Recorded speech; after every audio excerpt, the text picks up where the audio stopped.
Hello and welcome to the LLG Grapevine podcast. You're listening to Helen Bennett, LLG's Executive Director of Policy and Governance, and Dennis Hall, LLG Bulletin Editor. Hi, everyone. Now, last week, the chair of the Public Accounts Committee said that council finances are fast approaching a cliff edge. But how does the government spending review set out to address this? Dennis, tell us more about what's going on. I will indeed, Helen. The government spending review has detailed plans to provide to local government an additional £3.4 billion of grant funding in 2028 to 29 compared to 2024 to 25, as well as extra funding to build affordable homes, support adult social care and reform children's social care. Now, Councillor Louise Gittins, chair of the Local Government Association, said it is positive that the spending review delivers on some key LGA asks. Funding announced for children's services and SEND support will help more children get the right support and avoid reaching crisis point. We're also pleased, she said, at increased investment in the Affordable Homes programme and the commitment to a 10-year rent settlement which will support councils to invest in maintaining existing homes and ramping up vital new build programmes, and extra investment in places to support regeneration, transport and infrastructure is good news for residents and communities in these places. Well, it is, yeah. And Florence Ashalomi, she's the chair of the Housing, Communities and Local Government Committee.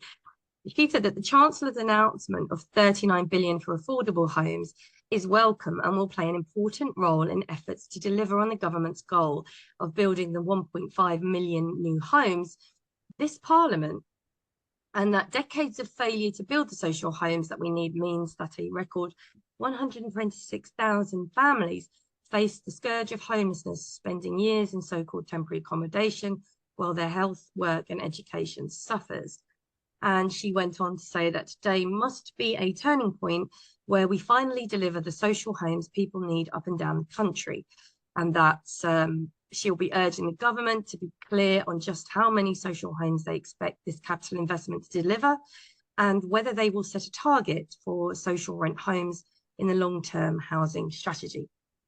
Jonathan Carr-West, Chief Executive of the Local Government Information Unit, who we know well here at LLG, said this was a missions-driven spending review with eye-catching sums for projects aimed at delivering growth, clean energy and a 3% rise in spending on the NHS. And Angela Rayner has clearly persuaded the Chancellor to put the affordable homes agenda front and centre of the statement with that promise of £39 billion. It was a spending review, he said, full of hard choices for the government in the face of tough financial circumstances, a position all of us in local government are used to. These decisions will have major implications for local government and local communities across the country for years to come.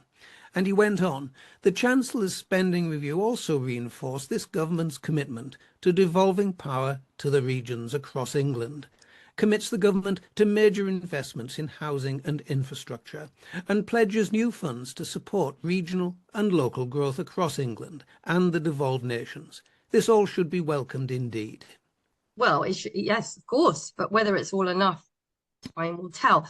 I believe that Jonathan actually does a podcast himself, certainly puts a lot of information out on his website. So listeners should take the time to have a look at some of what he says because it's really quite insightful.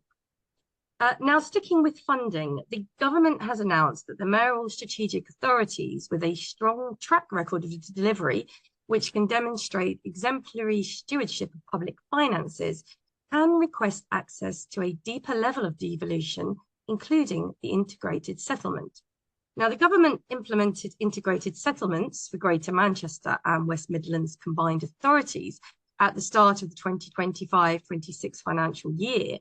The underlying arrangements for the 2025-26 integrated settlements are available online, and they're entitled, it's very wordy this bit, Dennis, Memorandum of Understanding for the Trailblazer Single Settlements for Greater Manchester and West Midlands combined authorities. The funds in scope, allocation mechanisms, allocated amounts and outcomes and targets for the 25-26 financial year period are also published. And from the 26-27 financial year, 5 further mayoral strategic authorities will receive integrated settlements. Now, these are the North East, South Yorkshire, West Yorkshire Mayoral Combined Authorities, Liverpool City Region Combined Authority, and the Greater London Authority. Now, further details on the policy principles of the integrated settlements and how they will be implemented are set out in, won't be surprised to learn, the Integrated Settlement Policy document. Helen, eligibility for this deeper devolution is set out in the policy statement. These criteria are that 1. The mayoral strategic authority or predecessor mayoral strategic authorities have been in existence with the directly elected mayor in place for at least 18 months at the point of submitting a request to move up to the established mayoral tier and access that integrated settlement. 2. The strategic authority must have a published local assurance framework in place. 3. In the previous 18 months, the strategic authority must not have been the subject of a best value notice, a ministry-commissioned independent review, or a statutory inspection or intervention. 4. The strategic authority must not be subject to any ongoing recommendations from an externally mandated independent review. And finally, 5, there must be no material accounting concerns covering the current or previous financial year, which relate to the strategic authority's ability to manage public money. Well, the government will publish its updated functional responsibilities and funds and outcomes frameworks for the spending review in due course. So let's turn now to the Department of Education, and rumours that the SEND Tribunal might cease to exist. That's simply not true, Dennis. Well, yes, that's right. The Department for Education has insisted it has no current plans to abolish the SEND Tribunal in response to a Law Society Gazette report that there is a threat to the future of the court as a forum for deciding disputes concerning children with special educational needs. However, fresh developments did confirm that significant changes are on the way. In a statement sent to the Gazette, a Department for Education spokesperson said, "We do not recognise these claims and are clear that there are no plans to abolish SEND tribunals. The evidence is clear that this government inherited a SEND system that was left on its knees, with too many children not having their needs met and parents forced to fight for support." And going on, the government said, "We're actively working with parents and experts on our white paper to reform the SEND system, which will involve more early intervention to prevent needs from escalating, and an additional £740 million to encourage councils to create more specialist places in mainstream schools." Well, I very much hope so. This spokesperson also said that, quote, "Any changes we make will improve support for children and parents, stop parents from having to fight for support, and protect provision currently in place." And they said, as part of our plan for change, we will restore the confidence of families up and down the country and deliver the improvement they are crying out for, so every child can achieve and thrive. And the £750 million available for additional places in mainstream schools, announced in the spending review, will be drawn from what's called a transformation fund, which signals that big changes are indeed on the way. Well, we know that SEND, together with social care, is a big pressure point for local authorities, and we all hope that the Transformation Fund does what it says it will, because the pressure and stress on families, on parents, and teachers and schools is phenomenal at the moment, and I think confidence is at a rock bottom, and the only people that suffer here are the children. So let's really hope that change comes quickly for everyone. Now let's move on to other news and take it from the House of Commons Library. And again, every time I mention the House of Commons Library, I cannot stress enough how helpful it is when looking for the entire background of a legal development, some law together with social context. It's fantastic. Yeah. So do take a look at the House of Commons Library for whatever it is you're looking at, because it will be immensely helpful.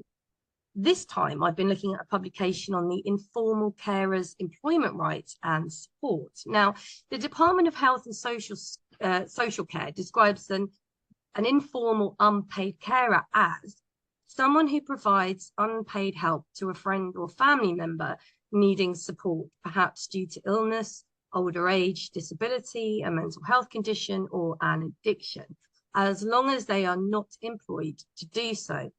So for background, the Carers Leave Act 2023 and the associated Carers Leave Regulations 2024 created a new right for all employees to take up to 1 week of unpaid leave a year if they have caring responsibilities. And employees additionally have the right to reasonable unpaid time off if a dependent is ill or injured, or if their care arrangements are disrupted. And of course, Ellen, carers, like other employees, also have the right to request flexible working from their employers. Employers must consider these requests and can only refuse them for one from a list of statutory reasons.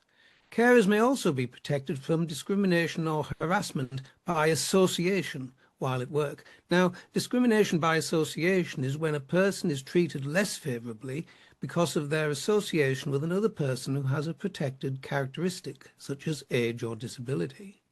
I think that sometimes that gets missed, that distinction. Mm. In November 2024, the UK government published the Get Britain Working white paper, which contained various initiatives to support, well, the government says, to support more people into work. And one of the intentions of those initiatives was to support people who had been excluded from the labour market to return to work, including those with caring responsibilities. So one of the key issues identified in the white paper is that too many people are excluded from the labour market due to caring responsibilities. And in March of this year, the Department for Work and Pensions published estimates of the cost of people not being able to work due to working age, ill health and disability. And it's a little bit historical the way these figures work, but that document said that in 2022 there were around 1.52 million unpaid working age carers in the UK who were unemployed, retired, or economically inactive. And it estimated that almost 550,000 of these were carers of working age. That doesn't quite make sense, actually, when I'm just reading those figures. But I think what we can take from that is that there's an awful lot of unpaid working age carers. Indeed, there is, yes. So let's stick with the DWP, and this time let's take a look at housing refunds, Dennis. Yes, it's an unusual one, this story. MPs on the Work and Pensions Committee will hold a one-off session later this month to consider a reported shortfall of over £737 million across 5 years in Department for Works and Pensions refunds to local authorities. And the shortfall was highlighted by the Local Government Association research published last December. Announcing the review, the committee noted that councils are required to provide temporary accommodation as part of their duty to reduce homelessness, the costs for which should then be reimbursed by the DWP at a rate linked to local rental costs. Well, that's interesting, isn't it? I know that it added, actually, while the DWP pays individuals a rate linked to 30% of 2024 private rental levels, that's known as a local housing allowance, the cash handed to struggling local authorities is pegged to, listen to this, 2011 rates. And this amounts to 90% of the housing allowance rates as they were 14 years ago. Interesting. And according to statistical data, between 2015 and 2024, rents in the private sector jumped by almost a quarter. Now, witnesses who will include representatives from the LGA, the National Residential Landlord Association, and a number of charities, will also be asked about the impact of insufficient support to individuals to cover housing costs and on the supply of social housing. Helen, we will report further on this item. Yeah, I think we should. And finally, for the podcast this edition, something a little bit innovative, I thought. This is the news that a lawyers' welfare charity, who's well known to us actually, LawCare, has joined with the University of Leeds to launch a new reverse mentoring toolkit to assist legal employers in improving the mental health of their staff. This is quite fascinating. So reverse mentoring is a practice where junior staff, so junior lawyers or trainees, or students, in fact, switch roles with seniors in mentoring one another. And step-by-step advice is given by the toolkit to enable employers to use reverse mentoring in a safe and effective way, with the aim of improving the equality, inclusion, and well-being of employees. And Lawcare has said that many junior and aspiring lawyers feel they are not represented well in the industry, and that the reverse mentoring toolkit is designed to highlight these issues with employers, with the aim of creating a better working environment. Really interesting, an interesting approach, Helen. A project study within the toolkit found that students and junior lawyers, assuming the mentor role, were presented with a number of opportunities and challenges. Taking the lead in discussions with more senior professionals was, for many, an unfamiliar and occasionally uncomfortable task. Mentors initially grappled with navigating new power dynamics and feeling unsure about how to assert themselves with their mentees. And students struggled to broach sensitive topics like race and gender, especially when their mentees came from different cultural backgrounds. However, as the project progressed, mentors found more confidence. As their confidence grew, so did their ability to open up about the sensitive and often personal topics that the scheme aimed to explore. Yeah, and these senior lawyers and partners, most of them as mentees started with an awareness of underrepresentation, but left with a much deeper understanding of the systemic issues at play.